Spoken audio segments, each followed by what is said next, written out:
দেশের রাজনৈতিক অঙ্গনে আবারও আলোচনা এবং বিতর্কের জন্ম দিয়েছে একটি ভাইরাল ভিডিও। সাম্প্রতিক সময়ে রাজনীতির মাঠে একের পর এক অনাকাঙ্ক্ষিত খবরের ভিড়ে এবার আলোচনার কেন্দ্রবিন্দুতে উঠে এসেছেন সরকারের একজন দায়িত্বশীল মন্ত্রী। পানি সম্পদ মন্ত্রণালয়ের প্রতিমন্ত্রী এবং পঞ্চগড় ২ আসনের সংসদ সদস্য ফরহাদ হোসেন আজাদের একটি আপত্তিকর ভিডিও এবং কিছু ব্যক্তিগত কথোপকথনের স্ক্রিনশট সামাজিক যোগাযোগ মাধ্যমে ছড়িয়ে পড়ার পর দেশজুড়ে মিশ্র প্রতিক্রিয়ার সৃষ্টি হয়েছে। একদিকে যেমন সাধারণ মানুষের মধ্যে তীব্র সমালোচনা চলছে, অন্যদিকে প্রতিমন্ত্রী এবং তার সমর্থকরা বিষয়টিকে সম্পূর্ণ বানোয়াট এবং ষড়যন্ত্র হিসেবে আখ্যায়িত করেছেন। তবে স্বাধীন ফ্যাক্ট চেকিং প্রতিষ্ঠানের ভিন্নধর্মী রিপোর্টের পর বিষয়টি এখন আর কেবল অভিযোগ এবং পাল্টা অভিযোগের মধ্যেই সীমাবদ্ধ নেই, বরং এটি রূপ নিয়েছে একটি জাতীয় রাজনৈতিক ইস্যুতে। দর্শক, সামাজিক যোগাযোগ মাধ্যমে সম্প্রতি যে ভিডিও এবং চ্যাটিংয়ের স্ক্রিনশটগুলো ভাইরাল হয়েছে, সেখানে অভিযোগ তোলা হয়েছে যে পানি সম্পদ প্রতিমন্ত্রী ফরহাদ হোসেন আজাদ তার নিজ নির্বাচনী এলাকা পঞ্চগড়ের সাধারণ পরিবারের মেয়েদের, বিশেষ করে কলেজ এবং বিশ্ববিদ্যালয়ের ছাত্রীদের চাকরির প্রলোভন দেখিয়ে অনৈতিক সম্পর্কে জড়াতে বাধ্য করতেন। এক ভুক্তভোগীর মাধ্যমেই মূল ভিডিওটি এবং চ্যাটিংয়ের তথ্যগুলো অনলাইনে ফাঁস হয় বলে প্রাথমিকভাবে জানা গেছে। একজন বর্তমান মন্ত্রী এবং জনপ্রতিনিধির বিরুদ্ধে এমন গুরুতর নৈতিক স্থলনের অভিযোগ ওঠায় স্বাভাবিকভাবেই রাজনৈতিক এবং সামাজিক অঙ্গনে তীব্র প্রতিক্রিয়া সৃষ্টি হয়েছে। একটি গণতান্ত্রিক রাষ্ট্রে জনপ্রতিনিধিদের নৈতিক অবস্থান সবসময়ই সাধারণ মানুষের আগ্রহের কেন্দ্রবিন্দুতে থাকে। এই ভিডিওটি প্রকাশ্যে আসার পরপরই পুরোপুরি ভাইরাল হয়ে যায় এবং এর সত্যতা নিয়ে জনমনে নানা ধরনের প্রশ্নের উদ্বেগ হয়। যে কোনো অভিযোগের ক্ষেত্রে অভিযুক্তের নিজস্ব একটি বক্তব্য বা আত্মপক্ষ সমর্থনের অধিকার থাকে।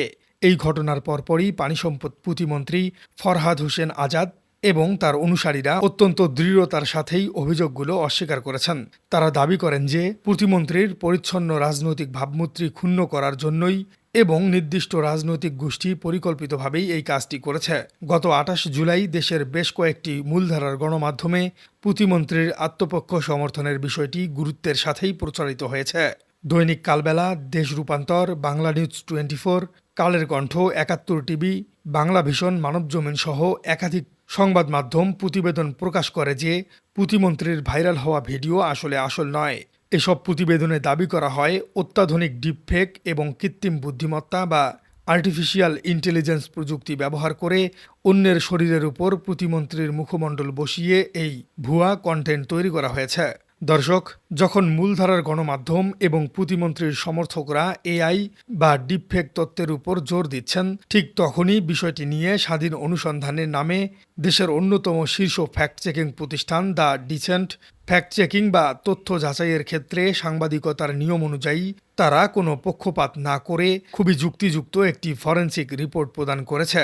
দ্য ডিসেন্টের গবেষণা দল পঞ্চগড় এবং ঢাকায় অবস্থানরত স্থানীয় সাংবাদিকদের সহায়তায় সোশ্যাল মিডিয়ায় ছড়িয়ে পড়া ঘোলাটে ভিডিওর বদলে উচ্চ রেজুলেশনের একটি ২০ সেকেন্ডের মূল ভিডিও ক্লিপ সংগ্রহ করেছে।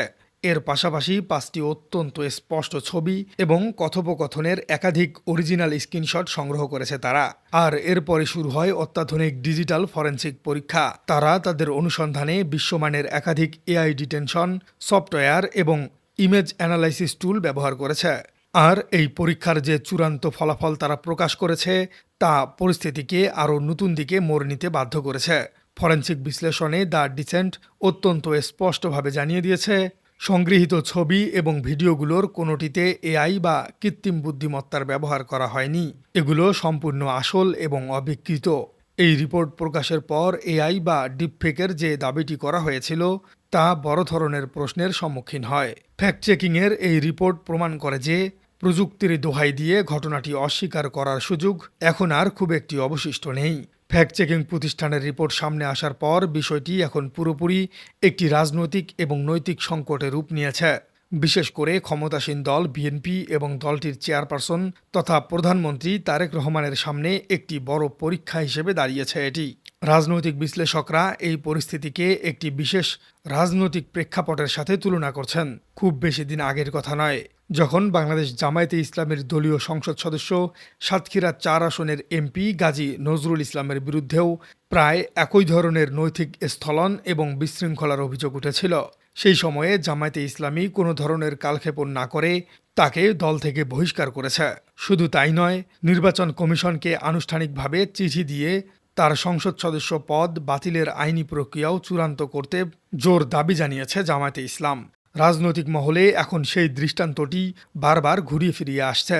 নীতিনৈতিকতার প্রশ্নে জামাত যেখানে নিজেদের কঠোর ভাবমূর্তি প্রমাণ করেছে, সেখানে সরকারে থাকা বিএনপি তাদের প্রতিমন্ত্রীর বিরুদ্ধে কি বড় ধরনের কোনো ব্যবস্থা নিবে, সেদিকেই তাকিয়ে আছে পুরো দেশ।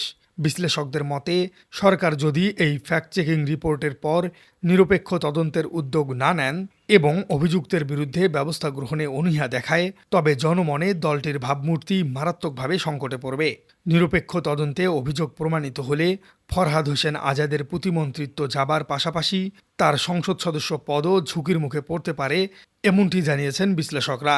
তবে যে কোনো রাজনৈতিক দলের অভ্যন্তরীণ কিছু জটিল সমীকরণ থাকে। অনেক প্রবীণ রাজনৈতিক বিশ্লেষক মনে করছেন, বিএনপি হাইকমান্ড চাইলেও হয়তো খুব সহজে বা দ্রুত এই মন্ত্রীর বিরুদ্ধে কঠোর ব্যবস্থা নিতে পারবেন না। এর পেছনে কাজ করছে দলের অভ্যন্তরীণ গ্রুপিং এবং এক অদ্ভুত চেইন রিয়াকশন বা প্রতিরোধের শঙ্কা। রাজনৈতিক মহলে এমন গুঞ্জন রয়েছে যে দলের ভেতরে বিভিন্ন নেতার মধ্যে পারস্পরিক দ্বন্দ্ব এবং প্রতিযোগিতার কারণেই অনেকেই একে অপরের দুর্বলতা বা গোপন নথিপত্র সংগ্রহ করে রাখেন। যদি ভিডিও স্ক্যান্ডালের কারণে এমন মন্ত্রীকে দল থেকে ছাঁটাই করা হয়, তবে মন্ত্রিসভা এবং দলের ভেতরের প্রতিপক্ষ গোষ্ঠীগুলো একে অপরের বিরুদ্ধে ব্ল্যাকমেইলিং শুরু করতে পারে। এক মন্ত্রীর পদ গেলে তার সমর্থকরা প্রতিশোধ নিতে অন্য মন্ত্রীর গোপন ভিডিও বাজারে ছাড়তে পারে। যদি সত্যি এ ধরনের অসুস্থ প্রতিযোগিতা শুরু হয়, তবে তা দলের এবং সরকারের স্থিতিশীলতার জন্য চরম হুমকিস্বরূপ হবে।